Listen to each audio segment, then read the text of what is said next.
পার্লামেন্টে যাদেরকে পাঠান, পার্লামেন্টে যারা প্রতিনিধিত্ব করে আপনাদের, এই সমস্ত এমপি মন্ত্রীদেরকে ডাকা হবে। আসো আসো আসো, তোমাদের কাছে জানতে চাই, তোমরা তো দায়িত্বশীল ছিলে, তোমার আসলে যতগুলো মানুষ তোমাকে ভোট দিয়ে নির্বাচিত করেছে, তারা তোমাকে সেই জায়গায় প্রেরণ করেছে যেখানে গেলে তোমরা সেই সমস্ত মানুষদের হক সঠিকভাবে পৌঁছে দিতে পারবে।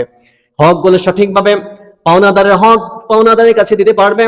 চাল যারা গরিব খেতে পায় না, তাদেরকে সে স্বল্প মূল্যে চাল দিতে পারবে। টাকাগুলো তাদের কাছে, বয়স্ক ভাতার টাকাগুলো রোগ আক্রান্ত ব্যক্তিকে সুন্দর হসপিটাল করে দিতে পারবে।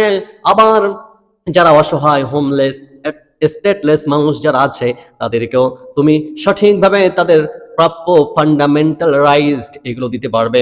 আসো আসো, এখন তুমি বলো, তুমি ওই জায়গায় যাওয়ার পরে, ক্ষমতায় যাওয়ার পরে, পার্লামেন্টে যাওয়ার পরে, তোমার আন্ডারে যেগুলো জনগণ ছিল, মানুষ ছিল, তাদের হক সঠিকভাবে পালন করেছো কিনা?